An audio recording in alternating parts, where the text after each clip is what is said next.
तो modern India, modern Bharat, आधुनिक भारत में हम लोगों ने देखा था कि मुगलों का पतन हुआ और तब ब्रिटिश रूल एस्टेब्लिश होती है।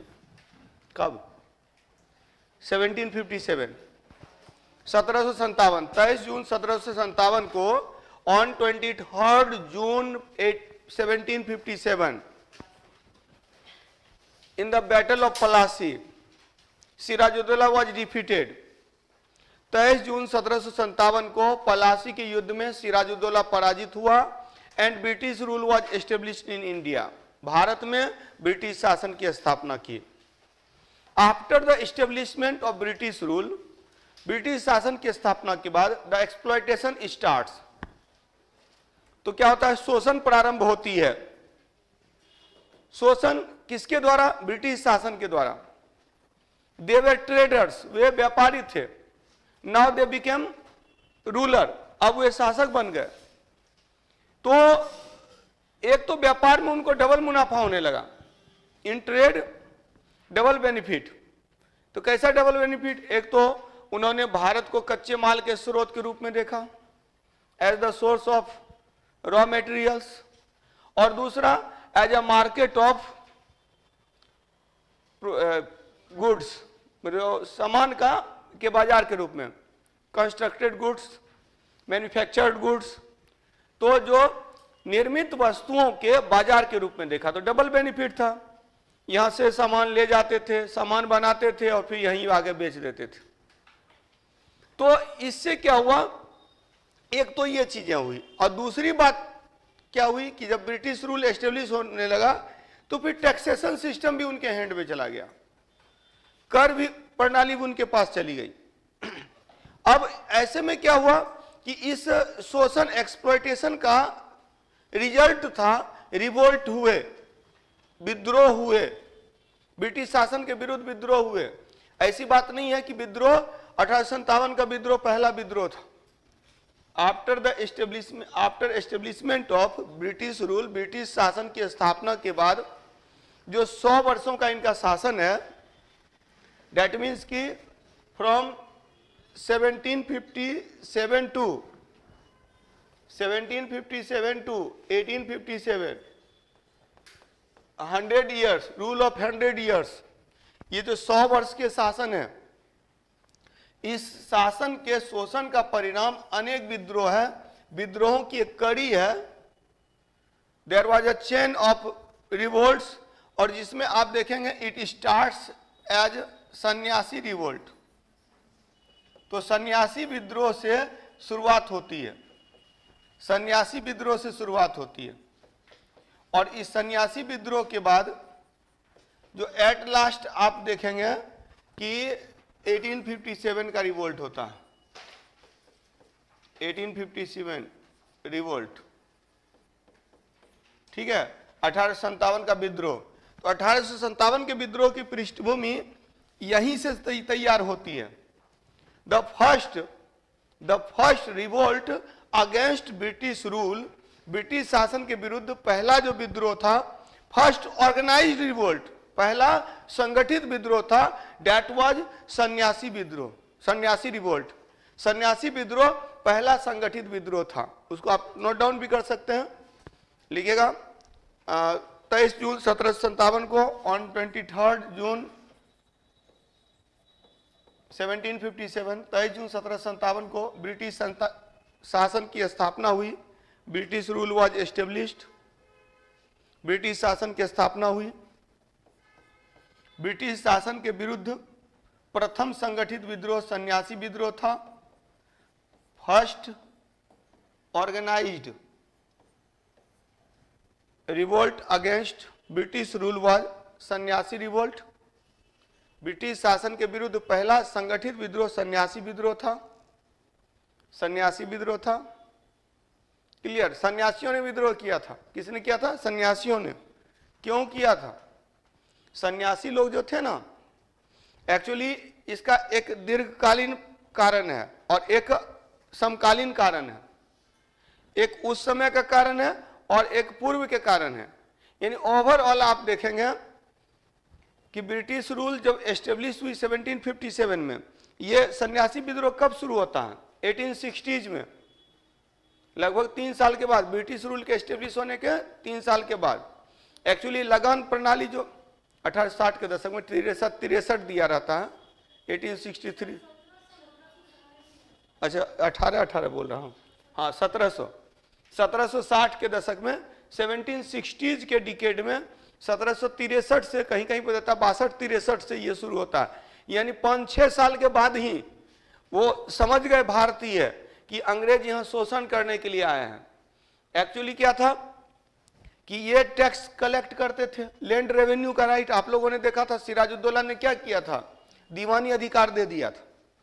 फिर कुछ अधिकार मीर जाफर से, सिराजुद्दौला को तो हटा दिया, मीर जाफर ने दीवानी अधिकार दे दिया था, यानी लैंड रेवेन्यू कलेक्ट करने का पावर दे दिया था।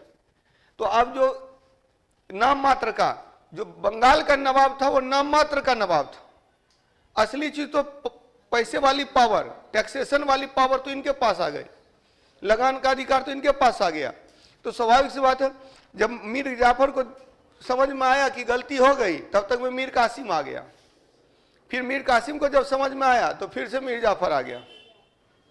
तो ये जो चेंज हुआ, ये लास्ट क्लास में हम लोगों ने देखा था। तो ऐसे में क्या हुआ कि जो सामान्य व्यक्ति भी, लोग भी समझ रहे थे।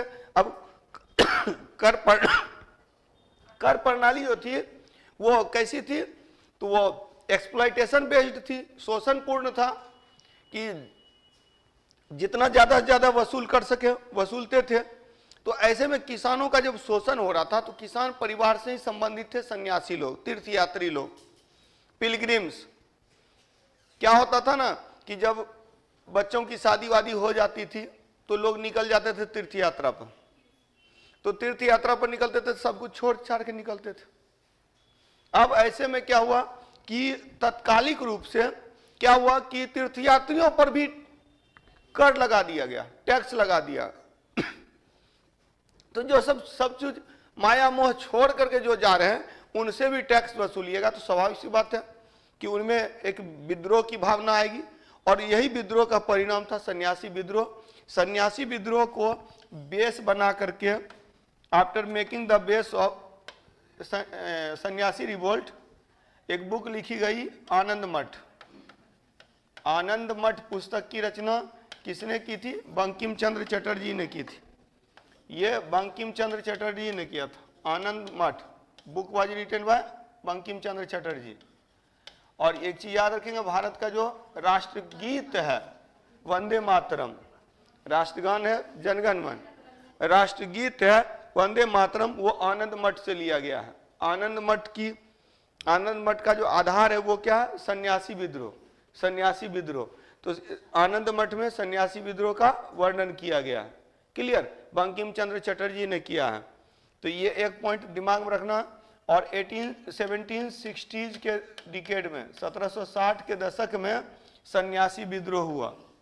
एग्जैक्ट कोई डेट नहीं है, कई सन्यासी लोगों ने विद्रोह शुरू कर दिया था, तो एग्जैक्ट कोई डेट नहीं है कि उस डेट से शुरू किया गया।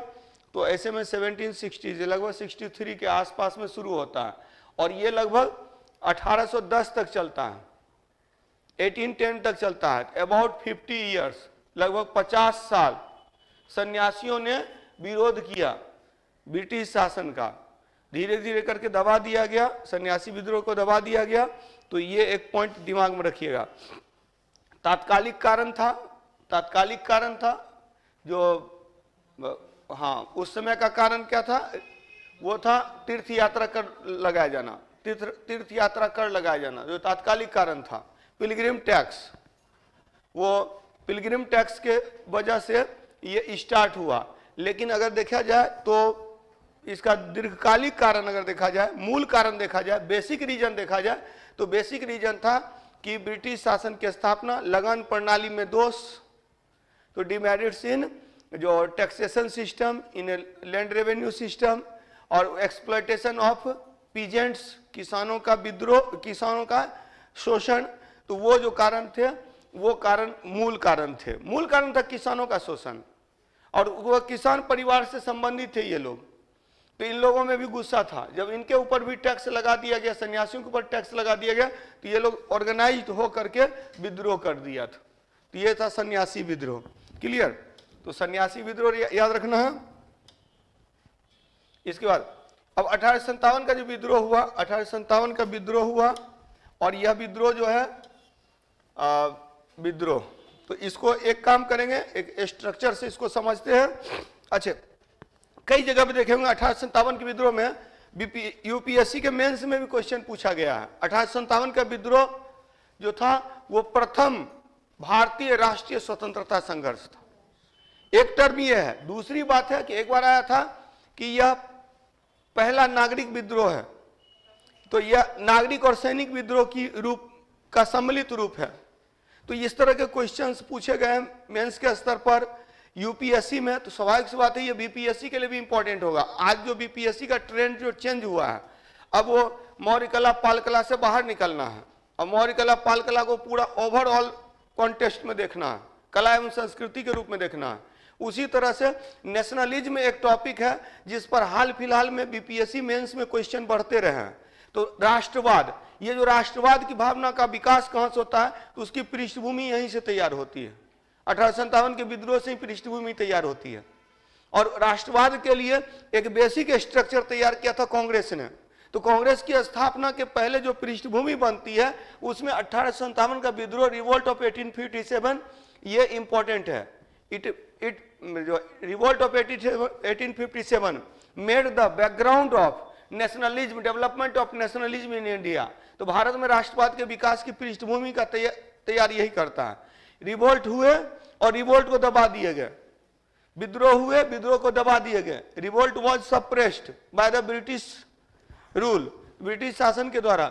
और तब हमें सीख मिली कि हमें भी संगठित होना होगा, पूरे भारत को एक करके देखना होगा, और इसी का परिणाम था कांग्रेस की स्थापना हुई।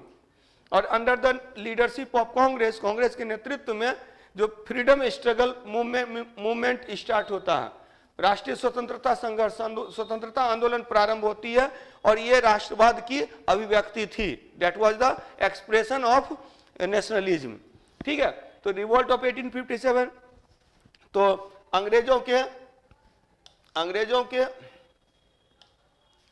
100 वर्ष का शासन का परिणाम, तो result of exploitation based rule of 100 years of Britishers. तो अंग्रेजों के 100 वर्ष के शोषणपूर्ण शासन का परिणाम यह भारतीय प्रतिक्रिया थी। It was a Indian reaction against the exploitation based rule of British India. तो ब्रिटिश भारत के जो शोषणपूर्ण शासन का परिणाम था। और ये 100 वर्ष का मतलब हो गया 1757 से 1857, 1857। क्लियर? इसी में याद रखिएगा, यह सैनिक विद्रोह के रूप में प्रारंभ हुआ और नागरिक विद्रोह के रूप में यह समाप्त हुआ। It started as the military revolt and it was ended as the civil revolt. तो यह सैन्य विद्रोह के रूप में प्रारंभ हुआ, as a military revolt it started, तो इसकी शुरुआत होती है, and it ended at civil revolt. मतलब सामान्य व्यक्ति भी इसमें भाग लेते हैं, हालांकि बहुत अधिक मात्रा में भाग नहीं ले रहे हैं सामान्य व्यक्ति। अगेंस्ट 1857 के विद्रोह की अपनी सीमाएं हैं, इसका एक लिमिटेशंस है। लिमिटेशंस ये है कि जिन्होंने विद्रोह का नेतृत्व किया था सबके अपने हित थे, ऑन इंटरेस्ट था, मतलब कि ये सोशल इंटरेस्ट नहीं है। मैक्सिमम लोग जो विद्रोह का नेतृत्व कर रहे हैं वो सबका अपना है। झांसी की रानी लक्ष्मीबाई जो थी, तो उनके दत्तक पुत्र को स्वीकार नहीं किया गया। नाना साहब जो थे उनको दत्तक पुत्र के रूप में स्वीकार नहीं किया गया। आप देखेंगे कुंवर सिंह जो है उनकी जमींदारी चली गई थी। तो सबका अपना अपना हित था, पर्सनल बेनिफिट था। ऐसा कोई कॉन्सेप्ट नहीं था कि भारत को आजाद करा देना, अंग्रेज को मार के भगा देना है, ये कॉन्सेप्ट नहीं था। हालांकि इसको क्या किया, राष्ट्रीय स्वरूप देने का प्रयास किया बीडी सावरकर ने, वीर दामोदर सावरकर ने। The first war of independence, ये बुक है बीडी सावरकर के द्वारा लिखी गई है, वीर दामोदर सावरकर के द्वारा लिखी गई है। The first war of independence, the first war of independence, उन्होंने इसे आजादी की पहली लड़ाई कहा था।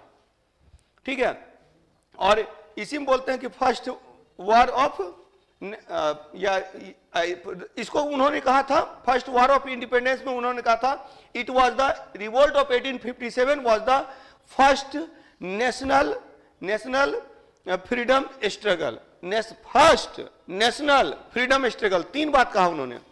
पहला राष्ट्रीय स्वतंत्रता संग्राम। इसी पर एक व्यक्ति है आरसी मजूमदार, ये बोलते हैं ना तो पहला था, ना तो राष्ट्रीय था, और ना तो स्वतंत्रता संघर्ष था। पहला इसीलिए नहीं था कि इससे पहले भी रिवोल्ट हुए थे। आप मिलिट्री रिवोल्ट की बात करेंगे तो मैंने बताया था आप लोगों को 1764 में बक्सर की लड़ाई हुई थी, in the battle of Buxar. जो भारतीय सैनिक थे उन्होंने मीर कासिम पर युद्ध करने से, गोली चलाने से इनकार कर दिया था। तो सैनिकों ने पहली बार सैनिकों ने विद्रोह कब किया था? 1764 में किया। उसके बाद आप देखेंगे कि एक विद्रोह की श्रृंखला है कि ढेर सारे सैनिक विद्रोह होते हैं। इसी तरह से आप अगर देखेंगे ये प्रथम नागरिक विद्रोह भी नहीं था। नागरिक विद्रोह इसीलिए नहीं था कि सन्यासियों ने विद्रोह किया था सबसे पहले, तो ना तो ये पहला नागरिक विद्रोह है ना तो पहला सैनिक विद्रोह है, तो प्रथम नहीं है, जैसा कि बीडी सावरकर ने कहा था प्रथम। अब जब राष्ट्रीय की बात करते हैं तो आप देखेंगे कि ये जो रीजन है विद्रोह जो हुए थे, तो विद्रोह का क्षेत्र, अभी फर्स्ट पेज भी हम लोगों ने देखा था, तो विद्रोह का जो क्षेत्र है वो क्षेत्र आप देखेंगे कि ये इतना तक सिमट कर रह गया।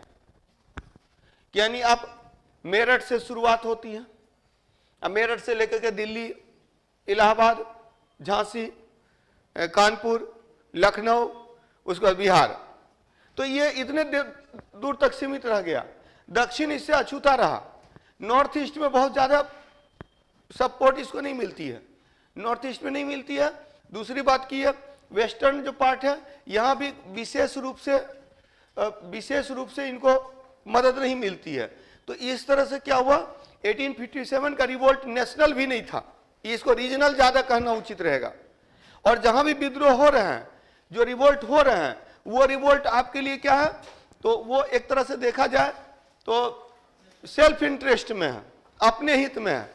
तो इसीलिए यहां वो फ्रीडम स्ट्रगल का भी कोई कॉन्सेप्ट नहीं है।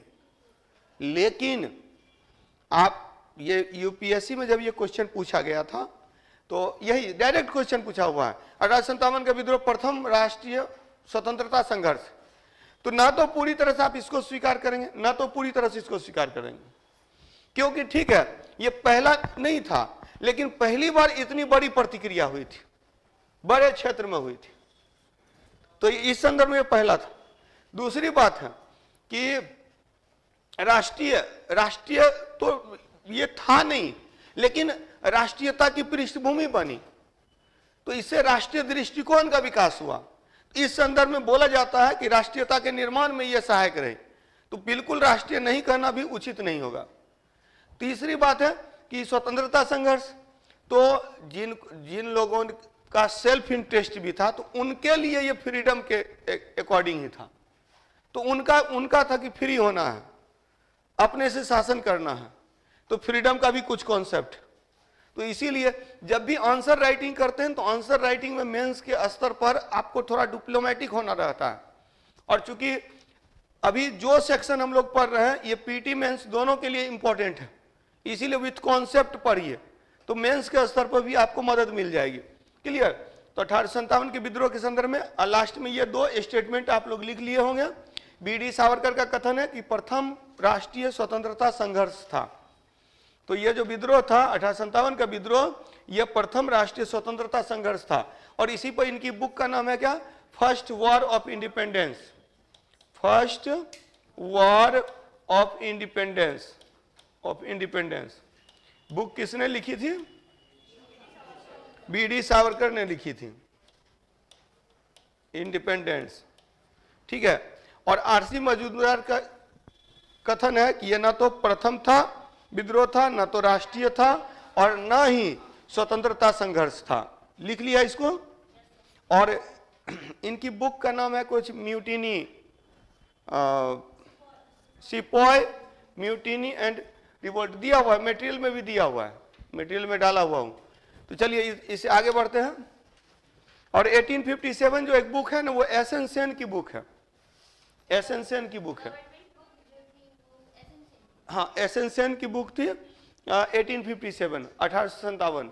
जैसे कि दो बुक से क्वेश्चन आता है, जैसे कि एक आता है 1984 से क्वेश्चन आता है, जॉर्ज ऑरवेल की बुक है, और एक 1857 बुक है जो लिखा गया एसेंसेन के द्वारा।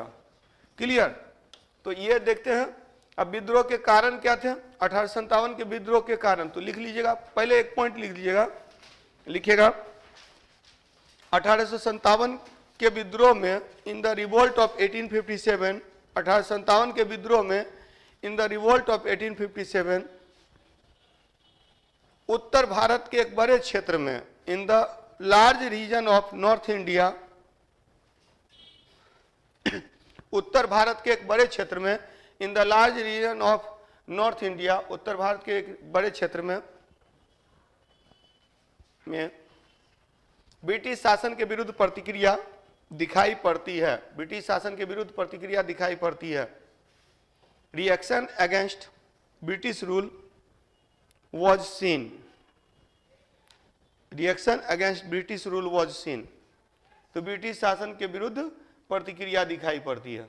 तो ब्रिटिश शासन के विरुद्ध प्रतिक्रिया एक बड़े क्षेत्र में प्रतिक्रिया दिखाई पड़ती है इसमें। और व्हाट वेयर द रीजन, तो कारण क्या क्या थे? तो पॉलिटिकल रीजन तो लिख दीजिएगा 1857 के विद्रोह के कारण। कुछ यहाँ दिया हुआ, कुछ मैं लिखाऊंगा। 1857 के विद्रोह का कारण पहला क्या है? सहायक संधि, सहायक संधि और विलय की नीति, ये दो प्रमुख कारण थे राजनीतिक कारण में, पॉलिटिकल रीजन में। सहायक संधि बोलने के लिए सहायक था, पता ही होगा। तो जो सब्सिडियरी अलायंस, तो अलायंस जो है, ये सहायक संधि जो है, ये कहने के लिए सहायक था। ये था क्या? तो इसमें क्या पता है ना सहायक संधि क्या थी? किसने लाया था? वेलेजली ने, वेलेजली ने, वेलेजली। अब वेलेजली का कॉन्सेप्ट क्या था पता है? कॉन्सेप्ट था कि आप देखिए, दो आदमी लड़ रहा है, दो आदमी लड़ रहा है, ये एक के पास चला जा रहा है, बोल रहा है कि हम आपको सेना देते हैं, उसे सुरक्षा देते हैं, उसे लड़ने के लिए, बदले में इसका मेंटेनेंस आप कीजिए।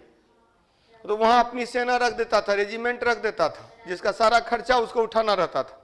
लेकिन दिक्कत यह है, जैसे इसको आप ऐसे समझिए कि आपको डर लग रहा है, आपको भय लग रहा है, कि आपका आसपास का वातावरण सही नहीं है।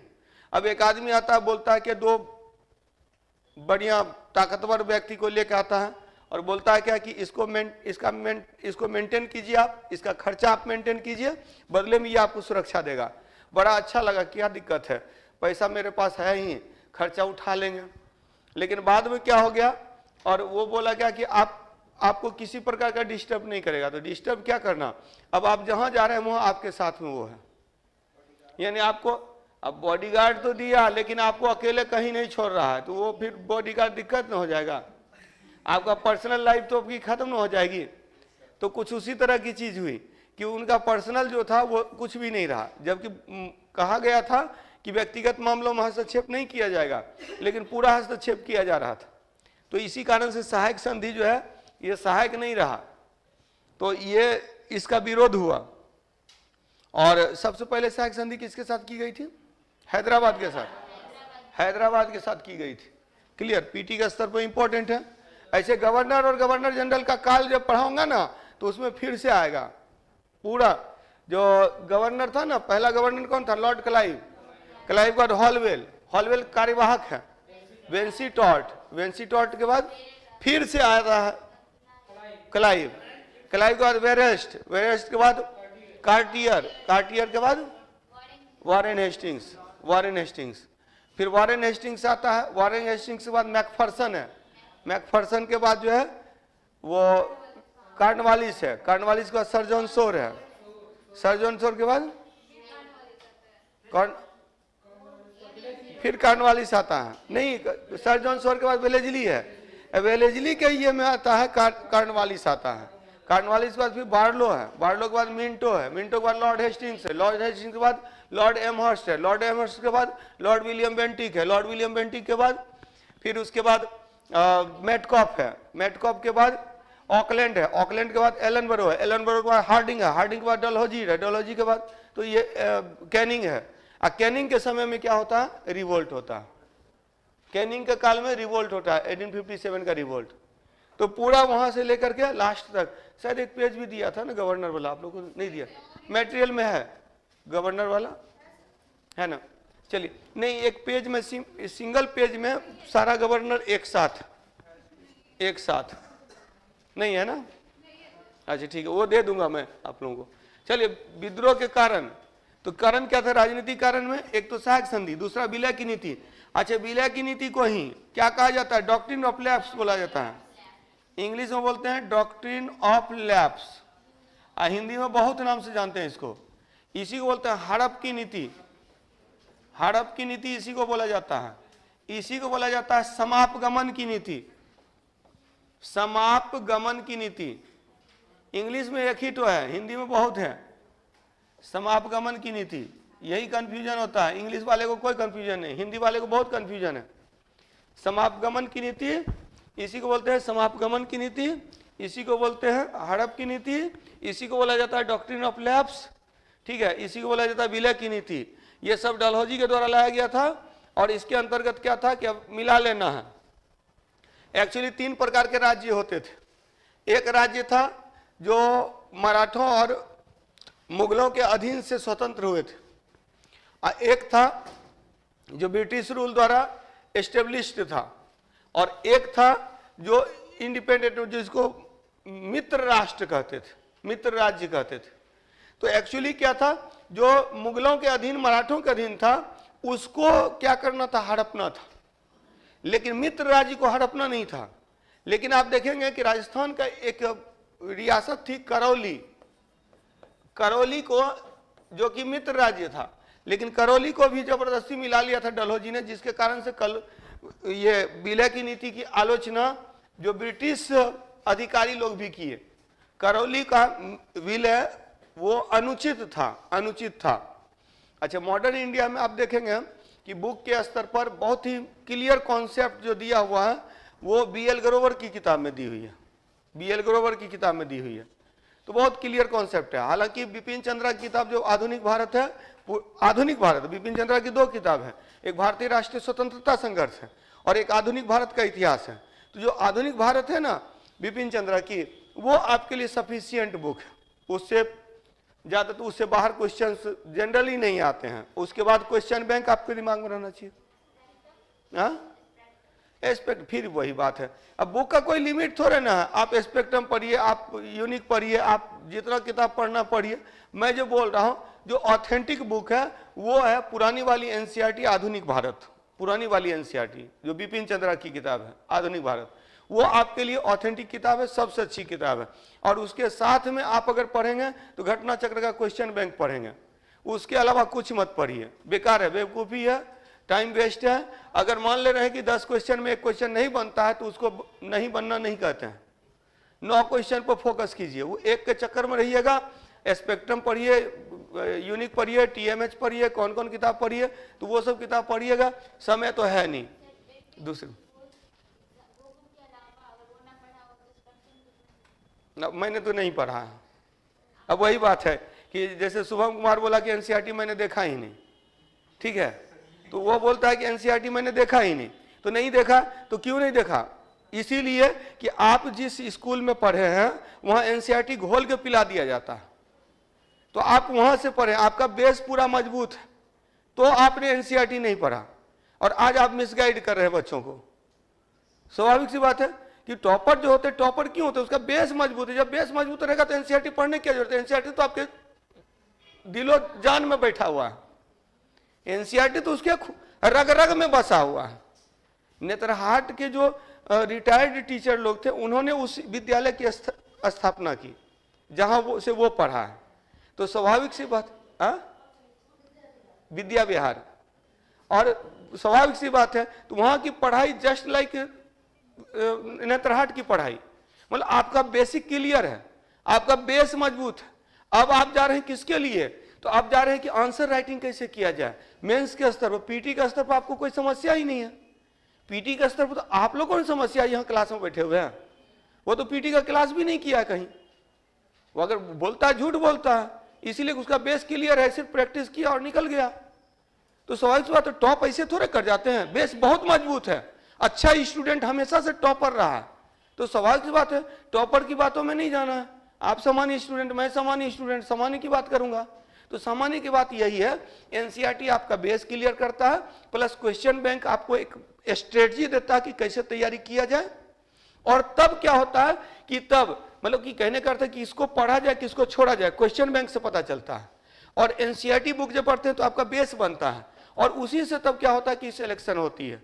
अब यहाँ पर जैसे क्लास कर रहे हैं तो ये क्लासेस से आप जाकर क्वेश्चन बैंक में मिलाएंगे, लगेगा कि हाँ ये क्वेश्चन सर ने इस पर बोला फोकस करने के लिए, इसको पढ़ना चाहिए, और नहीं ये क्वेश्चन बोला फोकस करने और ये सब क्वेश्चन आ रहे हैं, कॉन्फिडेंस बढ़ता है। और बी पॉजिटिव, हमेशा पॉजिटिव सोचिएगा, पॉजिटिव होगा, निगेटिव की तरफ ध्यान ही नहीं देना। मैं बार बार बोलता हूँ निगेटिव जो विचारधारा है वो आपको सफलता से दूर ले जाती है, सिर्फ पॉजिटिव सोचना, पॉजिटिव सोचिएगा, पहला प्रयास में सिलेक्शन होगा। चलिए, तो विद्रोह के कारण में सहायक संधि और विलय की नीति, विलय की नीति के लिए बहुत सारे शब्द का प्रयोग किया गया। आर्थिक कारण में भू राजस्व नीति, भू राजस्व नीति में देखिएगा अंग्रेजों की 3 नीति थी। फिर गवर्नर और गवर्नर जनरल का काल जब करेंगे तो हम लोग वहां देखेंगे अस्थायी बंदोबस्त, जो रैयतवारी बंदोबस्त और महलवारी बंदोबस्त, तो 3 है, परमानेंट सेटलमेंट, रैयतवारी सेटलमेंट और महलवारी सेटलमेंट। जो 3 सेटलमेंट है वो लैंड रेवेन्यू के स्तर पर, तो यहाँ पर क्या है land revenue policy, land revenue policy में 3 पॉलिसीज हैं, याद होगा ना, जो हाँ जो परमानेंट अस्थाई बंदोबस्त, permanent settlement is also known as zamindari settlement, इसी को जमींदारी व्यवस्था कहते हैं। ये किसके द्वारा लाया गया था, लॉर्ड कॉर्नवालिस के द्वारा। रैयतवारी लाया गया था मुनरो के द्वारा, रैयतवारी लाया गया था मुनरो के द्वारा। हालांकि कर्नल रीड ने सबसे पहले इसको लागू किया था, कर्नल रीड ने 12 महल क्षेत्र में, मद्रास के क्षेत्र में सबसे पहले इसको लागू किया था। रैयतवारी के बाद आता है महलवारी। अब महलवारी का जो कॉन्सेप्ट लाया था, कौन लाया था, कौन, मेटेरियल में दिया हुआ है क्या, नहीं, महलवारी से रिलेटेड है। अब देखिए वही होता है कि कभी कभी जो है ना अंदर अटक जाता है, तो हाँ महलवारी व्यवस्था पंजाब और उसके आसपास के क्षेत्र में है, पंजाब और उसके आसपास के क्षेत्र में है। अस्थाई बंदोबस्त बंगाल और उसके आसपास में है। रैयतवारी मद्रास और उसके आसपास में है, बंबई में भी लाया गया, और कुछ क्षेत्रों में रैयतवारी देखिएगा असम वगैरह के क्षेत्रों में भी लागू किया गया था। और महलवारी जो था वो लाया गया था, हाँ नहीं, एलिफिंस्टन, मुनरो और कर्नल रीड तीनों रिलेटेड है रैयतवारी से। मैकेंजी, हाँ हॉल्ट मैकेंजी, ये याद रखिए। वही होता है कभी कभी अटक जाता है अंदर, तो लेकिन 4 ऑप्शन रहेगा ना तो आ जाएगा, तो वो याद रखेंगे। कॉर्नवालिस अस्थाई बंदोबस्त, रैयतवारी में कर्नल रीड सबसे पहले लागू किया था, मद्रास में मुनरो था और बंबई में एल्फिंस्टन था। और महलवारी व्यवस्था पंजाब और उसके आसपास में हॉल्ट मैकेंजी है। अच्छा, तो भू राजस्व नीति में शोषण हो रहा है, इसमें भी देखिए अस्थाई बंदोबस्त में था जितना वसूलना वसूलो, 1/10 तुम्हारा और 9/10 हमारा, या 1/11 तुम्हारा 10/11 मेरा। तो मतलब देखिए उसका कॉन्सेप्ट था, अलग अलग जगह पर अलग अलग था। 10% का कॉन्सेप्ट था कि 10% जो जमींदार को रखना था, 90% देना था। अगर 10 भाग में बांटेंगे तो 1 भाग रहेगा जमींदार का 1/10 और 9/10 रहेगा अंग्रेज का। अगर जो है सो 11 भाग में बांटेंगे तो 1/11 रहेगा अंग्रेज का और 10/11 रहेगा ये 10/11 रहेगा अंग्रेज का, 1/11 रहेगा जमींदार का। तो यहाँ पर यही है, या अगर 10 भाग में बांटेंगे वही 10 भाग, या 9 भाग में अगर बांटेंगे तो वही हो जाएगा 1/9 उसका और 8/9 अंग्रेज का। तो इस तरह से था, हाँ शोषण तो हो ही रहा था। इसीलिए जमींदार भी सोचते थे, जैसे मान रहे 1000 का कलेक्शन करेंगे तो 10 रुपया मिलेगा, 10,000 कलेक्ट करेंगे तो क्या मिलेगा, 100 रुपया मिलेगा। अब अगर 1 लाख वसूल लेंगे तो 10,000 मिलेगा। तो जितना ज्यादा से ज्यादा वसूल सके वसूले। अब वहां एक तो अंग्रेज प्रतिनिधि रहता ही था, देखते रहता था कि कितना कलेक्शन हो रहा है, तो चोरी कर नहीं सकता था, तो इसीलिए बलजोरी ही कर सकता था, तो इसीलिए ज्यादा से ज्यादा कलेक्ट करता था। इसीलिए ना जब 1857 का विद्रोह हुआ, तो विद्रोह क्यों हुआ, लोगों की जमींदारी छीन ली। अब जमींदारी छीन ली तो क्या हुआ, रोजी रोटी चला गया, तो अब विद्रोह कर दिया। और जब विद्रोह किया तो जब जनता से समर्थन मांगा तो जनता ने समर्थन नहीं दिया, जमींदारों को बहुत अधिक समर्थन नहीं मिली। हालांकि बोला जाता है कि कुंवर सिंह थोड़े उदार टाइप के थे तो वहां थोड़ा सा था, लेकिन वो भी तो जमींदार ही थे। तो पूरा लोगों का सहयोग नहीं मिला जमींदारों को। अगर सहयोग मिलता तब तो उसी समय अंग्रेज को भगा दिए रहते। अंग्रेज जनता को तो वही लगा कि अभी ये ले रहा है, नहीं तो अंग्रेज लेगा, तो बात तो बराबर है। हाँ, बात तो बराबर ही है, तो क्यों हम करें सपोर्ट? तुम भारतीय होकर मेरे बारे में नहीं सोच रहा था तो तुमसे अच्छा तो अंग्रेज ही ना है। तो ये भी कॉन्सेप्ट था जहां की विशेष जन समर्थन 1857 के विद्रोह को नहीं मिला, व्यापक जन समर्थन। अदरवाइज अगर देखा जाए तो इस समय दूसरी बात, जो राजा महाराजा थे, जो रियासतें थी, उस रियासतों में भी फूट था।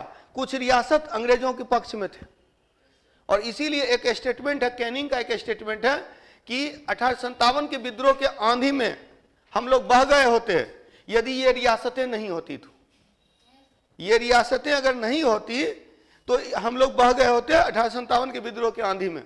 ये क्वेश्चन भी पूछा हुआ है, ये किसका स्टेटमेंट है?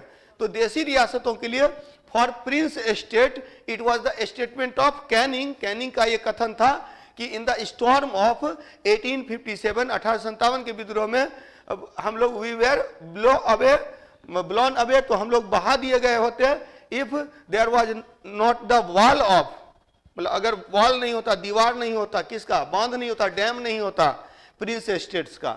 तो प्रिंस स्टेट का डैम नहीं, बांध नहीं होता तो देसी रियासतों का बांध अगर नहीं होता तो 1857 के विद्रोह की आंधी में हम लोग बह गए होते।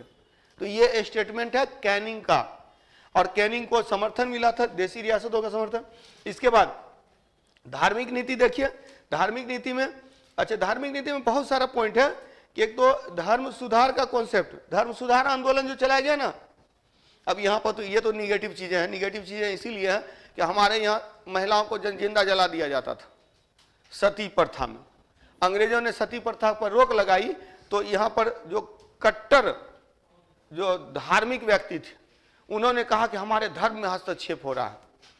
तो it is a interference in our religious thought, हमारे धार्मिक विचारधारा में विद्रोह है। तो इसके कारण से क्या हुआ कि विरोध हुआ, इसके कारण से भी विरोध हुआ। यानी कि याद रखेंगे 1857 के विद्रोह का एक कारण धार्मिक कारण भी था, और धार्मिक कारण में और भी चीजें हैं। एनफील्ड राइफल का जो प्रयोग है, इसमें एनफील्ड राइफल के प्रयोग में ये अफवाह फैली थी। अच्छा, इससे पहले ब्राउन बेस बंदूक यूज होता था। Before Enfield rifle brown base gun was used. Brown base बंदूक का प्रयोग होता था, जो सामान्य बंदूक था उसके जगह पर एनफील्ड राइफल रहेगा। एनफील्ड राइफल के कारतूस को दांत से खींचना पड़ता था, और ये अफवाह फैल गई कि उसमें गाय और सुअर की चर्बी है। गाय भारतीय गाय हिंद अफवाह ही बोला जाएगा। अच्छा, और भी क्या?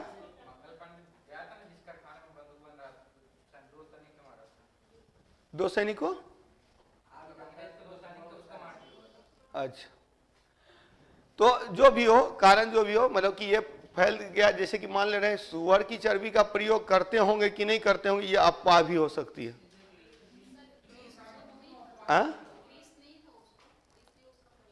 हाँ, तो वही बात मैं बता रहा हूं। तो एक्चुअली ग्रीस के तरह अभी भी अगर आप देखेंगे तो बोलने के लिए तो बोल दे रहे हैं, लेकिन व्हेल की चर्बी का तो यूज पूरी तरह से होता है, और पूरी तरह से यूज होता है। जो भी वेजिटेरियन आदमी है वो लोग खूब चाव से खाते हैं। अब पूरा चीज केक, जो ब्रिटानिया का केक है वो जो है सो लगभग सभी लोग बड़ी चाव से खाते हैं, और उसमें एग रहता है। अब अच्छा, तो एक वेजिटेबल है। ये तिब्बतियों को समझाइएगा, बुद्धिस्टों को समझाइएगा, ठीक है? बुद्धिस्ट लोग मानते हैं, ठीक है? तो नहीं, जो भी हो, लेकिन इसके बावजूद वेजिटेरियन जो है सो बड़े चाव से बहुत सारी चीजें, आप देखिएगा कि उस पर ग्रीन मार्का नहीं है। अगर वो रेड वाला रहता है तो रेड वाला रहने का मतलब ये हो गया कि उसमें नॉनवेज का यूज हुआ है, यानी कि उसमें एनिमल का यूज हुआ है, एनिमल ऑयल का यूज हुआ है। तो इस तरह की चीजें हैं, तो इसीलिए थोड़ा सा, तो जो भी हो, इसीलिए मैंने कहा अफवाह इसीलिए कहा। अब हिंदुओं के लिए गाय महत्वपूर्ण है, गाय पवित्र है, पवित्र पशु है।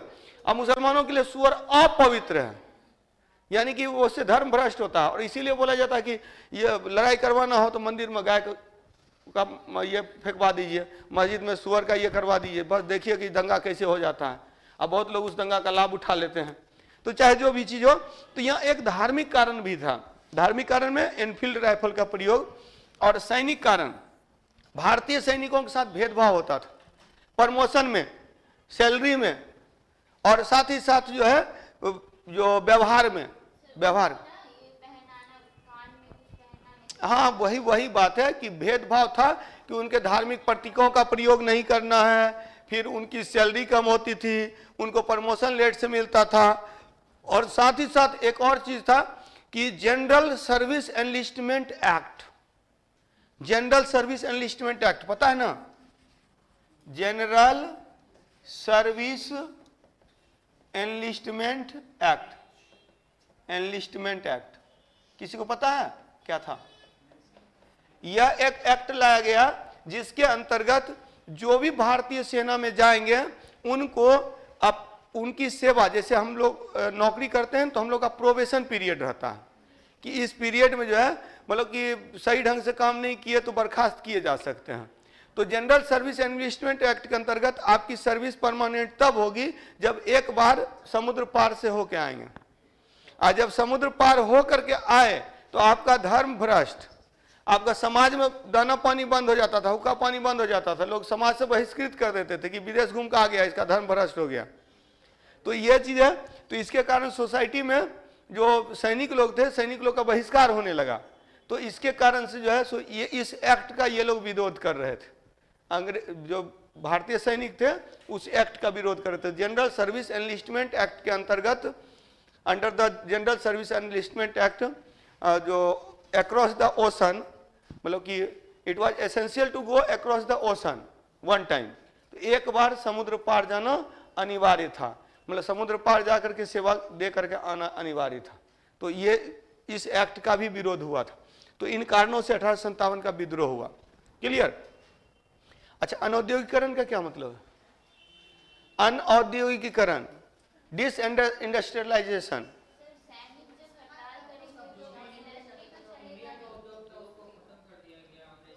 हाँ, इंडिया में कौन सा उद्योग था? हस्तशिल्प, हस्तशिल्प उद्योग था, उनको नष्ट कर दिया गया। उनके जगह पर, हालांकि अगर देखा जाए तो उद्योग, आधुनिक उद्योग की जो आधारशिला अंग्रेजों ने ही रखी थी, तो इसीलिए कई बार ये होता है कि अनौद्योगिकरण कारण को मानना उचित नहीं होगा, लेकिन तात्कालिक रूप से अनौद्योगिकरण कारण था, क्योंकि यहाँ जो कॉन्सेप्ट था इसको मार्केट के रूप में देखना था, भारतीय क्षेत्र को मार्केट के रूप में देखना था। अब देखिए, विद्रोह की शुरुआत होती है कब से? 24 मार्च 1857 बैरकपुर में मंगल पांडे, बैरकपुर में मंगल पांडे ने बोला ना कि चर्बी युक्त एनफील्ड राइफल का प्रयोग करने से इनकार कर दिया। इसको जो है क्या तोप से उड़ा दिया गया था, तोप से उड़ा दिया गया था। और बोला जाता है इसने अपने क्या किया था, अपने सीनियर को की हत्या कर दी थी। और 1857 के विद्रोह की शुरुआत यहीं से होती है। मंगल पांडे को 1857 के विद्रोह का पहला नेता बोला जाता, पहला सैनिक बोला जाता है, फर्स्ट। मंगल पांडे को 1857 के विद्रोह का क्या, अच्छा 29 मार्च है, अच्छा यहाँ 24 मार्च लिखा गया, मैंने 29 ही लिखा था। वो जो ये वाले जो है ना, एक्चुअली ये पहले का बना हुआ है, जो नया मैंने बनाया नहीं है। और यही कारण कि बैकग्राउंड भी थोड़ा ये है, सादा है, अदरवाइज बैकग्राउंड थोड़ा गहरा रहना चाहिए, उससे अच्छा वीडियो क्वालिटी अच्छी आती है। और 29 से लिखा था ना, तो वो जो टाइप करने वाले हैं वो बहुत एरर कर दिए हैं, इसके कारण से थोड़ी बहुत समस्या आ रही है। पहले वाले में भी देखे होंगे कुछ टाइपिंग एरर आ रहा है। तो मंगल पांडे क्या था? मंगल पांडे पहला सैनिक था, फर्स्ट। मंगल पांडे पहला सैनिक था, जो बोला जाता 1857 के विद्रोह का पहला सैनिक मंगल पांडे था। हाँ, मंगल पांडे। अच्छा, उसके बाद याद रखेंगे कि 9, 10, 11 मई 1857 मेरठ से दिल्ली, इसको थोड़ा समझिए। मंगल पांडे ने कर दिया, कहा मार्च में। अब घटना आ गई मई की। मेरठ में लगभग मोर देन 90 से अधिक जो सैनिक थे, उन लोगों ने एनफील्ड राइफल के प्रयोग से इनकार कर दिया गया। सबको पकड़ लिया गया, सबके ऊपर मुकदमा चलाई गई। उसमें कुछ लोगों ने माफी मांग लिया। देखिए ध्यान दीजिएगा, कुछ लोगों ने माफी मांग लिया, उन लोगों को छोड़ दिया गया। 85 लोगों के ऊपर कार्रवाई की गई थी। 85 सैनिक, जो 85 लोगों को दंडित किया गया, उसको जेल में डाल दिया गया और जेल में डाल दिया गया। लेकिन बाकी जिन लोगों ने माफी मांगी थी, वो एक षड्यंत्र के तहत माफी मांगी थी कि अगर सब लोग अंदर रहेंगे तो उसको बाहर कौन निकालेगा। और इसीलिए रात में 9 तारीख को यह घटना घटी। 9 तारीख की रात में, यानी कि 10 तारीख कही एक तरह से, उन्होंने क्या किया, अपने सीनियर को मार दिया, सबको कैद से मुक्त करा लिया और सब लोग मेरठ से दिल्ली आ गए। बिपिन चंद्रा की जो भारतीय राष्ट्रीय स्वतंत्रता आंदोलन है, उसकी स्टार्ट ही इसी से होती है कि दिल्ली अभी नींद से जागी ही थी कि यमुना पार करके कुछ सैनिक दिल्ली में प्रवेश करते हैं, उनके साथ दिल्ली के सैनिक भी शामिल हो जाते हैं। ये वे लोग थे जिन्होंने अपने अधिकारियों की हत्या कर दी थी मेरठ में पिछली रात, और वो पहुंच गए थे दिल्ली। तो दिल्ली पहुंच करके उन्होंने विद्रोह की शुरुआत कर दी। और इसी में था कि इन विद्रोही सैनिकों का नेतृत्व कर रहा था बख्त खां इनका नेतृत्व कर रहा था। और इन्होंने बादशाह घोषित कर दिया था बहादुर शाह जफर को, लेकिन इनका नेतृत्व कर रहा था बख्त खां। तो एक पॉइंट ये भी याद रखेंगे, 1857 मेरठ से जो दिल्ली सेना आई, उसका नेतृत्व, मेरठ से दिल्ली आने वाले सेना का नेतृत्व बख्त खां कर रहे थे। बख्त खां को 1857 के विद्रोह का सैनिक नेता कहा जाता है। तो military commander of revolt of 1857 बख्त खां। 1857 के विद्रोह का सैनिक नेता किसको कहा जाता है? बख्त खां को कहा जाता है, बख्त खां। क्लियर? मेरठ से दिल्ली आ गए। अब यहाँ पर दिल्ली आए, दिल्ली में घोषित कर दिया बादशाह को। अब बादशाह के साथ में समस्या थी, आगे कुआं पीछे खाई। कहा गया कि आप भारत के बादशाह, पहले तो बोला कि नहीं बनेंगे, कितना अच्छा पेंशन दे रहा है अंग्रेज, पेंशन पर जी रहे हैं और बैठ के शेरो शायरी कर रहे हैं, तो जिंदगी ठीक ठाक कट रही है। विद्रोह करेंगे मारे जाएंगे, और लास्ट में वही हुआ। हालांकि विद्रोह सफल होता तो उसके लिए अच्छा था कि बादशाह बन जाता, लेकिन जो है सो बेचारा जो है, हाँ बेचारा ऐसी मौत मरा कि उसकी जो है सो कब्र भी भारत में नहीं बन पाई।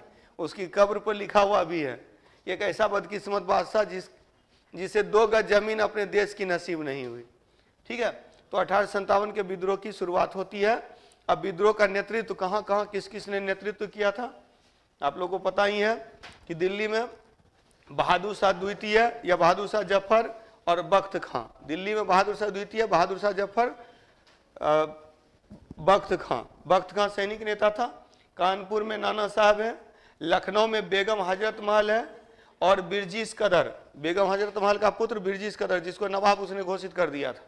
झांसी में रानी लक्ष्मीबाई, ग्वालियर में तात्या टोपे, बरेली में खान बहादुर खान, आरा में कुंवर सिंह, तो ये प्रमुख हैं। इसके अलावा मेरठ में कदम सिंह है, इलाहाबाद में लियाकत अली है। क्लियर? तो ये कुछ जगह है जहाँ पे 1857 के विद्रोह का नेतृत्व किन किन लोगों ने किया, तो याद रखेंगे। तो मेरठ में कौन है? मेरठ में कदम सिंह। हाँ, तो चला गया ना, तो फिर वहाँ भी तो नेतृत्व कर रहा है मेरठ में। फिर उसके बाद जो है इलाहाबाद में लियाकत अली,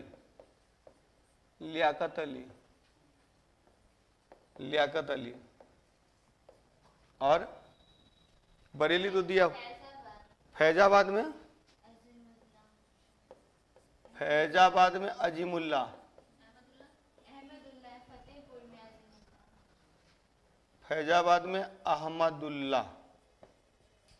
अहमदुल्ला। ये अहमदुल्ला के बारे में याद रखिएगा, इसको सर्वश्रेष्ठ सैनिक बोला जाता है। 1857 के विद्रोह का सर्वश्रेष्ठ सैनिक अहमदुल्ला ही आए थे। अजीमुल्ला गए थे इनका पैरवी करने के लिए, नाना साहब का पैरवी करने के लिए ब्रिटेन गए थे अजीमुल्ला। और ये जो है सो अहमदुल्ला है फैजाबाद में। फिर हरियाणा में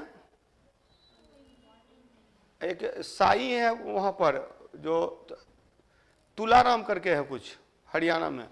और उड़ीसा में है सुरेंद्र साई, हाँ उड़ीसा में सुरेंद्र साई। और उसके बाद गोमधर कुंवर है असम में गोमधर कुंवर है। तो ये सब थे, हालांकि रीजनल लेवल पे भी है। क्या मनी रामदत्त, हाँ मनी रामदत्त अहोम विद्रोह का नेतृत्व किया था गोमधर कुंवर ने।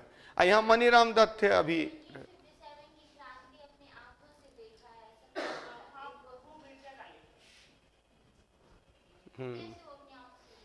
तो उस समय होंगे दिल्ली में होंगे तो आंखों से देख लिए, अजीब स्थिति है। अब कहने का अर्थ है कि समकालीन लोगों में अब इस तरह का क्वेश्चन आता है, जैसे कि मान ले रहे मिर्जा गालिब है, मिर्जा गालिब की तो बात ही अलग है। वो समझिए कि जिस समय तक वो जीवित थे मतलब बहुत तंग हाल में जिए।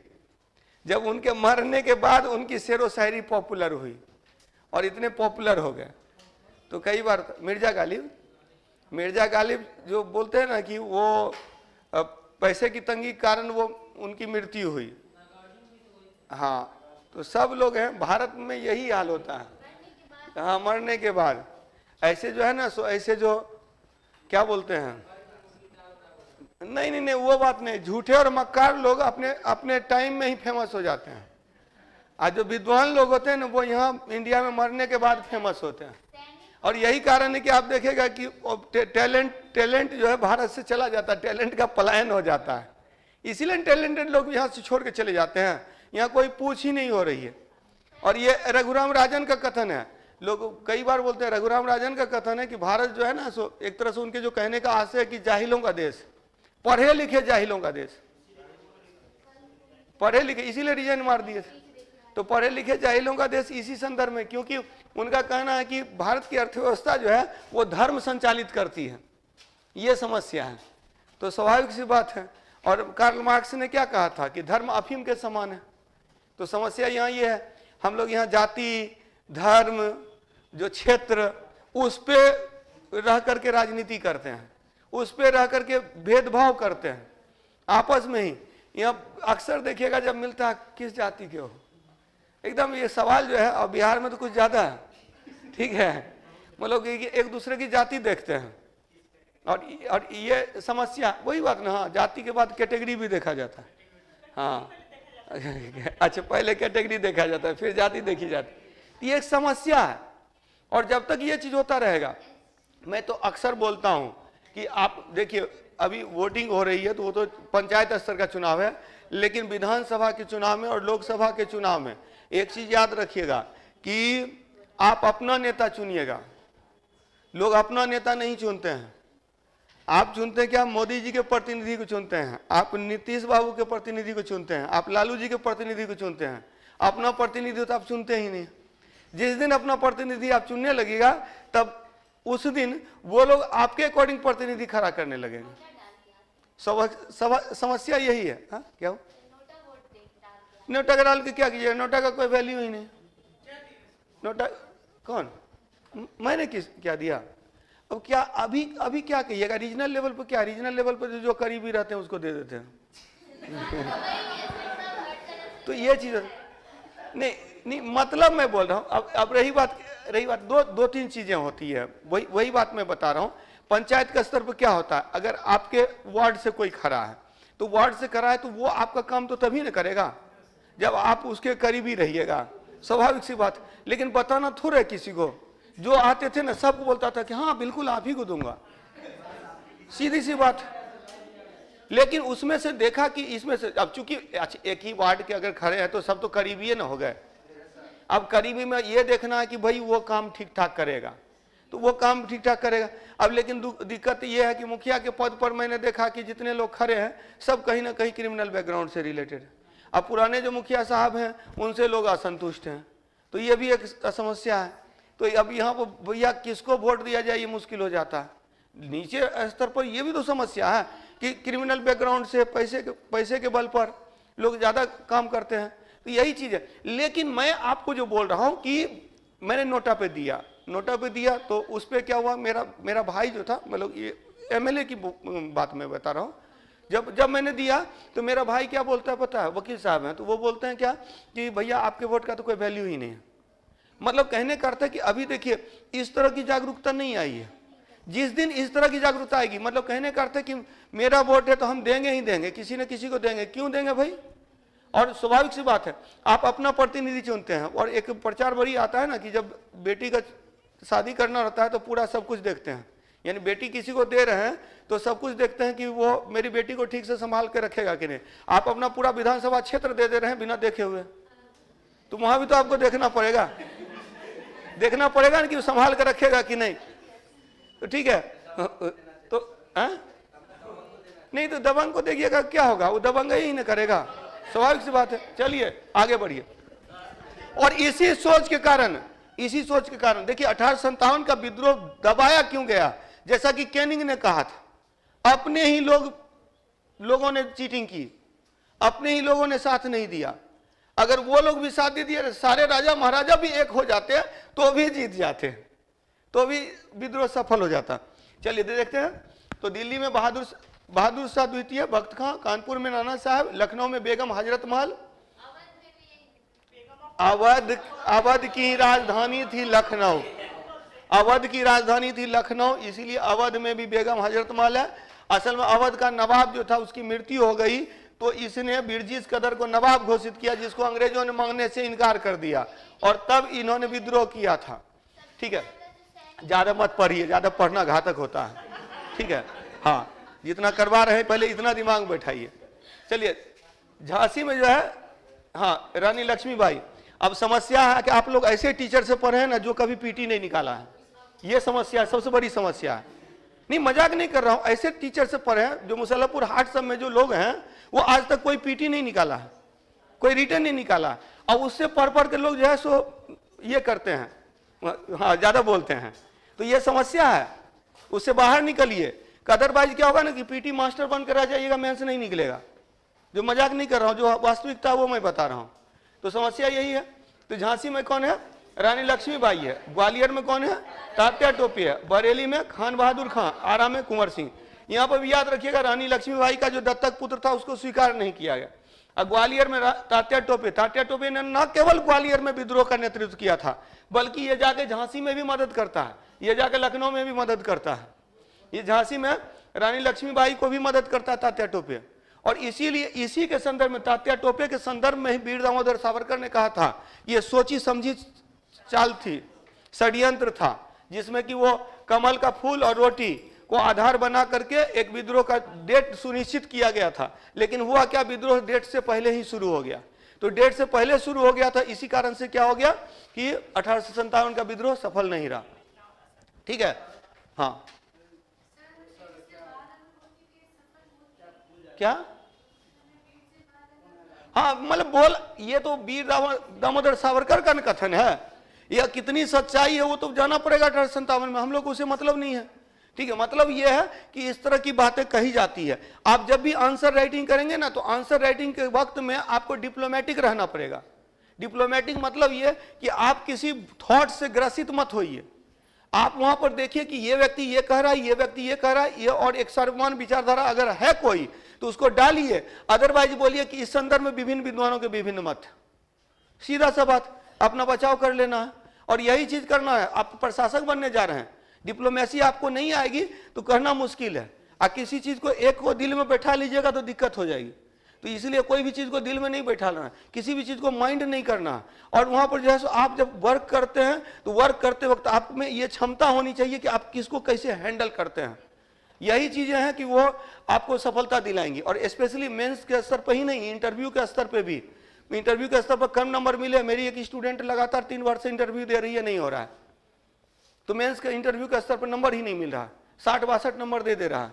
तो इस तरह से जो चीजें हैं वो वहां पर है, जबकि 3 बार से आप दे रहे हैं, इंटरव्यू तक पहुंच रहे हैं, तो स्वाभाविक सी बात है, आप में क्षमता है तब ना आप इंटरव्यू तक पहुंच रहे हैं। लेकिन इसके बावजूद आप जो है सो कुछ पूर्वाग्रह से ग्रसित हैं, जो दिख जाता है इंटरव्यू बोर्ड वाले को और आपको मार्क्स, तो आपको क्या करना होगा, प्रशासन में जाइएगा। ये सर ने भी बताया था ना, फैसिलिटेशन जो ये जो नहीं हुआ था, प्रोग्राम हुआ था, तो उसमें सर ने क्या कहा था कि सीनियर का सम्मान करना सीखना होगा। हाँ senior, boss is always right. तो बॉस इज ऑलवेज राइट का कॉन्सेप्ट जब तक नहीं करेंगे तब तक आप प्रशासक नहीं बन सकते हैं। तो ये चीज ध्यान में रखना। और दूसरी बात कि देखिए, सफलता पाने के लिए ये जरूरी नहीं कि ज्यादा पढ़ेंगे, जो पढ़े हैं उसको सही ढंग से पढ़ना है। तो यही कारण है कि कम पढ़ करके निकल जाता है, और बहुत सारे ज्यादा पढ़े हुए हैं रोड पर भटकते रह जाते हैं, वो ज्यादा ज्ञान दे रहे हैं, पढ़ाना भी शुरू कर दिए हैं, लेकिन जो है सो वो खुद नहीं निकाले, खुद तो उनको जानकारी नहीं है, लेकिन पढ़ा रहे हैं खूब, और दिक्कत ये हो जाती है। और यही वही जो सब लोग जो है यूट्यूब के दुनिया के बेताज बादशाह हैं, और बाद में बोलते हैं क्या किस्मत नाम की कोई चीज ही नहीं है। अरे किस्मत नहीं रहता तुम 26 साल में यहाँ पहुंच ही नहीं पाता। किस्मत नहीं रहता तो तुम आज जो है इतना बड़ा यूट्यूबर बन ही नहीं पाता। तुम तो आज तक एक एग्जाम नहीं निकाला है और तुम बोलता है कि किस्मत कुछ चीज नहीं है। ऐसी बात करता है जैसे कि हम लोग पागल की तरह पढ़े हैं और उसके बाद जो है सो जाकर के बीपीएससी क्वालिफाई किए हैं, तो हम लोगों के लिए जो है सो किस्मत हो गया और उनके लिए किस्मत ही नहीं है। तो ये समस्या है। चलिए, विद्रोह का नेतृत्व। अब देखिए विद्रोह का दमन, देखिए तो विद्रोह का दमन में देखिएगा कि विद्रोह का दमन अलग अलग जगह, विद्रोह का दमन अलग अलग तरीके से हुआ, अलग ही। हाँ सिंधिया ग्वालियर, ज्योतिरादित्य सिंधिया तो अभी का न है, अभी का न है, तो अभी का क्या है 1857 पे है, तो अभी क्यों पहुंच गए। चलिए हाँ, एक्चुअली मराठा राज्य जब पढ़ेंगे मध्यकाल में, मध्यकालीन भारत में एक सेक्शन अभी बचा हुआ है मराठा राज्य। तो मराठों का जब पतन होता है ना, तो सिंधिया, होलकर, भोसले, गायकवाड़ और पेशवा, ये 5 भाग में बढ़ गया। तो वो सिंधिया ग्वालियर वाला है, ठीक है। इंदौर में होलकर है, और वो गायकवाड़ कहाँ है, गायकवाड़ कहाँ है, भोसले नागपुर, नागपुर में भोसले है, बड़ौदा में गायकवाड़ है, फिर इंदौर में होलकर है, ग्वालियर में सिंधिया है, और पुणे में पेशवा है, ठीक है। चलिए आगे देखते हैं। तो विद्रोह का दमन किस किसी ने किया, तो दिल्ली में हडसन और निकलसन, हडसन और निकलसन, ये हडसन लाइन में ही मैं कुछ दिन रहा था दिल्ली में, तो हडसन के नाम पे ही हडसन लाइन बन गया, ठीक है। अभी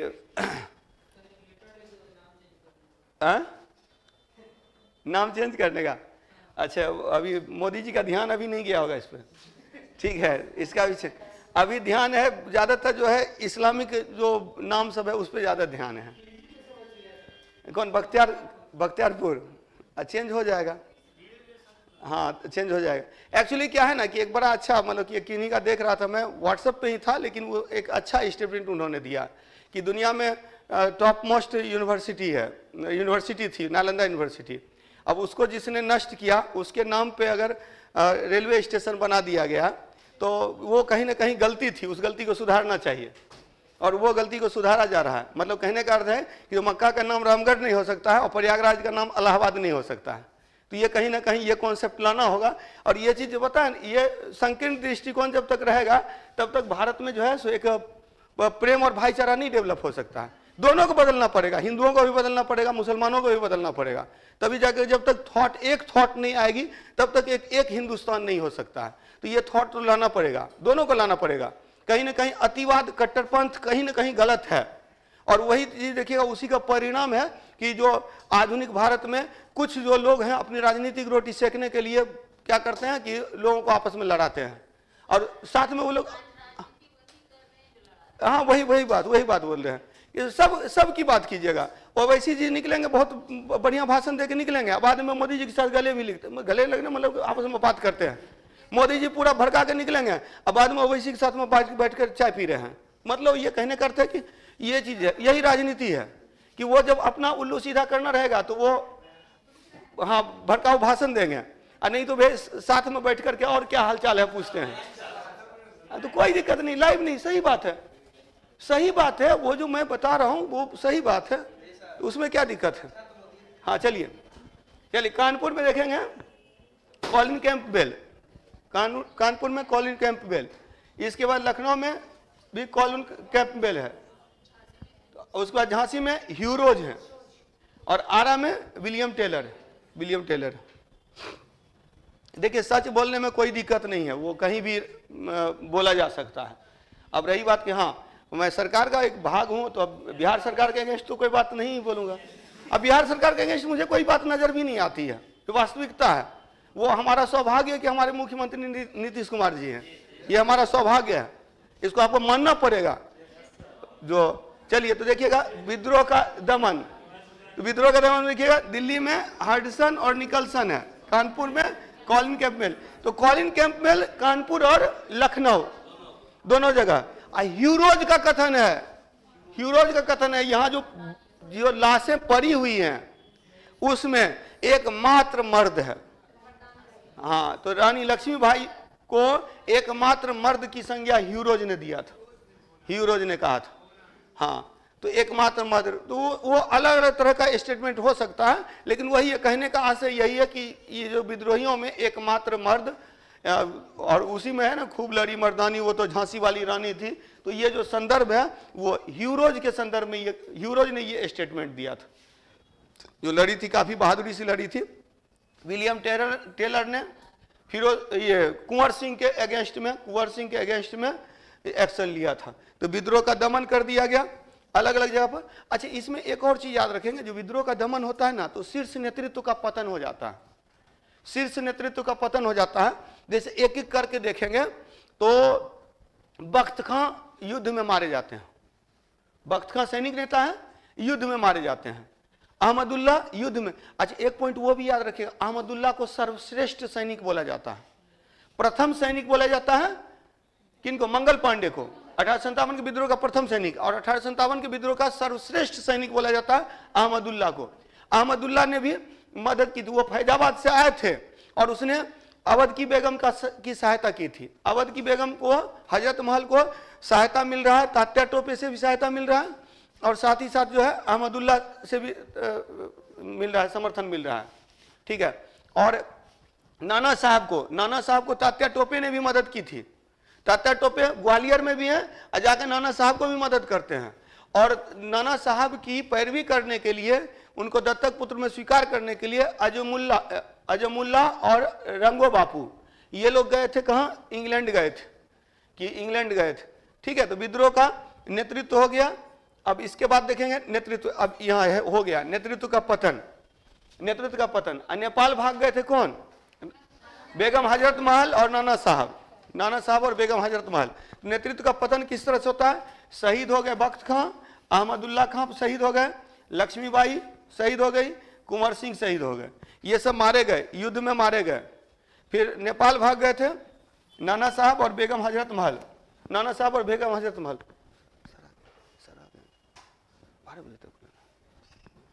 ठीक है। और इसके बाद बंदी बना लिए गए थे बहादुर शाह जफर।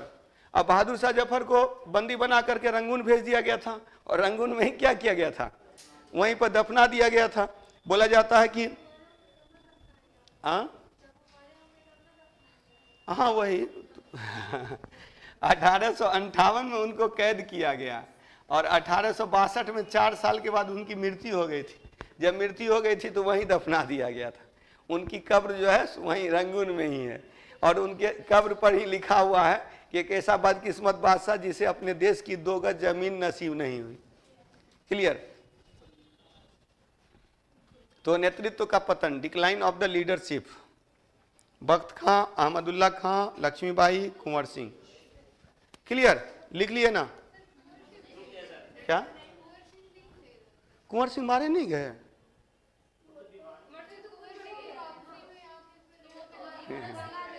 नाव पे जो थे, तो जब मारे गए उसके बाद बोला जाता है ना कि हाँ शहीद ही हुए, बीमार हो गए थे। हाँ? अरे तो घायल हो गए तो मारे गए, वही ना, लड़ाई ही ना हुई थी। कहने का अर्थ लड़ाई में ही ना घायल हुए, मारे गए, तो मारे गए तो शहीद ही ना हो गए, वो शहीद नहीं हो गया। शहीद होने का क्या मतलब होता है, तो शहीद होने का मतलब ये थोड़े बोल रहे हैं कि युद्ध स्थल पे मारे गए, ऐसा थोड़े लिखा हुआ है। ये युद्ध स्थल पे नहीं, शहीद हो गए, यानी कि ये सब, इन सब की मृत्यु हो गई युद्ध के दौरान। हाँ, लक्ष्मीबाई और बख्त खां ये दोनों जो है ना, एक और उसको भी लिख सकते हैं, वो कौन था, अहमदुल्ला। अहमदुल्ला भी शहीद ही हुए थे, वो भी मारे गए थे, युद्ध में ही मारे गए थे। और नेपाल भाग गए थे नाना साहब और बेगम हजरत महल।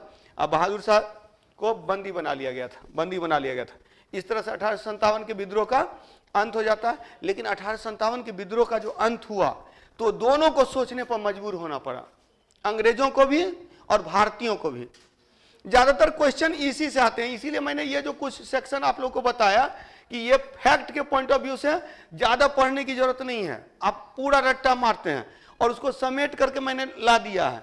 इसके अलावा कॉन्सेप्ट के स्तर पर आप लोग को याद रखना है। तो 1857 का विद्रोह का क्या कारण, विद्रोह हुआ और ये विद्रोह के संदर्भ में विद्रोह हुआ, विद्रोह के कुछ कारण थे, फिर इस विद्रोह की शुरुआत होती है किस तरह से, और उसके बाद विद्रोह का नेतृत्व किया, कहां कहां किस किस ने नेतृत्व किया और कहां कहां विद्रोह को किस किस ने दबाया, जो महत्वपूर्ण है। अब ये 1857 पे एक किताब ही लिखी गई है, तो रिसर्च नहीं करना हम लोग को। 1857 पर एसएन सेन ने किताब लिखा था। फिर उसके बाद किताब में कौन कौन किताब है, जो एक किताब तो एसएन सेन की है, फिर एक किताब अशोक मेहता की किताब है, फिर एक किताब जो है वो मजूमदार, आरसी मजूमदार की किताब है, फिर एक किताब जो है बीडी सावरकर की किताब है। तो ज्यादातर इस 4 किताब से ज्यादातर क्वेश्चंस पूछे जाते हैं। हाँ, डिजरेली नहीं, डिजरेली वगैरह का स्टेटमेंट से क्वेश्चन आ रहा है कि किसने इसके संदर्भ में क्या क्या कथन दिया। जैसे प्रथम राष्ट्रीय विद्रोह जो कहा था, राष्ट्रीय विद्रोह बोलने वाले एक अंग्रेज जो थे डिजरेली थे, डिजरेली ने इसको राष्ट्रीय विद्रोह की संज्ञा दी। तो और उसके बाद जो है सो जैसे सामंत शाही विद्रोह की संज्ञा जो है जवाहरलाल नेहरू ने भी दिया था। फिर एक जो है सैनिक विद्रोह के रूप में जो संज्ञा दी थी वो आपका जो हाँ सेंट लॉरेंस ने भी दिया, कई लोगों ने दिया। भारत में जो है सो ये जवाहरलाल नेहरू ने भी कहा था, और एक दो और है, एक जो मुस्लिम इतिहासकार हैं तो बाद में वो भी बोलते हैं। यानी कि ढेर सारे लोगों ने कहा है कि सैनिक विद्रोह थे, तो अलग अलग जो ये है। लेकिन सबसे ज्यादा आता है राष्ट्रीय विद्रोह, जो कहा था किसने, बीडी सावरकर ने कहा था राष्ट्रीय विद्रोह। अच्छा, 1857 का विद्रोह का अंत हो गया और इस विद्रोह ने पृष्ठभूमि बनाई भारतीय राष्ट्रीय कांग्रेस की स्थापना की। 1857 के विद्रोह के बाद अंग्रेजों को भी सोचना पड़ा और भारतीयों को भी सोचना पड़ा। अंग्रेजों को यह सोचना पड़ा कि आखिर विद्रोह क्यों हुआ। तो उन्होंने क्या किया कि अपनी समीक्षा की, देखा कि सैनिकों ने विद्रोह किया तो भारतीय सैनिकों की संख्या में कमी की गई, तुलनात्मक भारतीय सैनिकों की संख्या में के तुलना में अंग्रेजों की संख्या में वृद्धि की गई। मतलब भारतीय सैनिकों की संख्या कम नहीं की गई, उनके तुलना में अंग्रेजों की संख्या में वृद्धि की गई। और वही था एक्ट ऑफ 1858, 1858 का जो अधिनियम है, 1858 का अधिनियम में कई निर्णय लिए गए। पहला तो कंपनी के शासन के अधीन विद्रोह हुआ, तो कंपनी के शासन का अंत कर दिया गया। ब्रिटिश शासन की शुरुआत, संसद के शासन की शुरुआत की गई। तो एक तो याद रखेंगे संसद के शासन की शुरुआत, संसद के शासन की शुरुआत क्या होगा। हाँ, देखेंगे कि 1858 में कुछ निर्णय लिए गए और ये निर्णय दोनों तरफ से लिए गए, अंग्रेजों ने भी लिया, भारतीयों ने भी लिया। तो एक तो हो गया अंग्रेज, दूसरा भारतीय। तो 1858 के बाद बोलो 1858, हाँ 1858 में ही कर सकते हैं, 1800 या 1857 के बाद कर दीजिए, वो भी ज़्यादा अच्छा रहेगा कि 1857 के बाद। तो 1857 के विद्रोह के बाद क्या घटनाएं घटती हैं, तो एक तो ये है कि अंग्रेजों ने क्या किया, अपनी नीति में परिवर्तन किया। यानी सेना में अंग्रेजों की संख्या में वृद्धि हुई, सेना में अंग्रेजों की संख्या में वृद्धि, अंग्रेजों की संख्या में वृद्धि।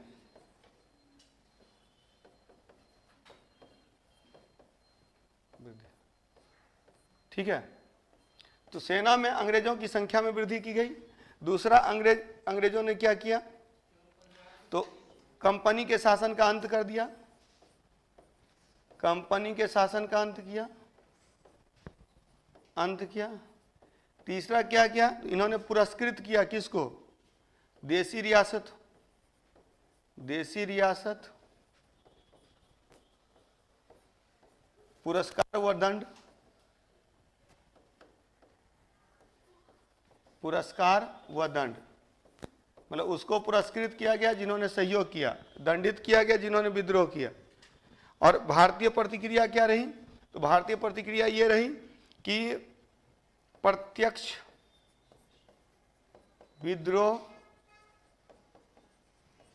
से दूरी, दूरी बना लिया, संगठित, संगठित विद्रोह की तैयारी, संगठित आंदोलन की तैयारी लिखा, आंदोलन की तैयारी। वही तो, असफल, असफल रहने का एक कारण नहीं है, इसकी असफलता के कई कारण हैं। पहला तो कारण है कि पूरे भारत में एक साथ नहीं हुआ। दूसरा कारण है कि नेतृत्वकर्ता का अपना पर्सनल बेनिफिट था, पर्सनल इंटरेस्ट था, व्यक्तिगत इंटरेस्ट था। तीसरा है कि विद्रोह में इनके पास, अंग्रेजों के पास योग्य सैनिक थे और गोला बारूद जैसे कि आधुनिक हथियार भारतीयों के पास नहीं था, इनके पास आधुनिक हथियार है। इसके बाद जो है भारतीयों में संगठन का अभाव है, ऑर्गेनाइज्ड वे में नहीं है, ये ऑर्गेनाइज नहीं, सेना जो है सो सामान्य रूप से लोग लड़ रहे हैं, तो स्वाभाविक सी बात है जो अब निशाना किसका लगेगा, जिसने पहले से निशाना लगा के रखा है। अब वो अचानक बंदूक लेके चले जाइए तो थोड़े न चलेगा, पता चला कि मार कहीं और रहा है, लग कहीं और रहा है और उसका डायरेक्ट लग रहा है। तो ये सारे कारण थे, तो एक कारण नहीं, अनेक कारण है, असफलता के अनेक कारण है। 1857 का विद्रोह समाप्त हो गया।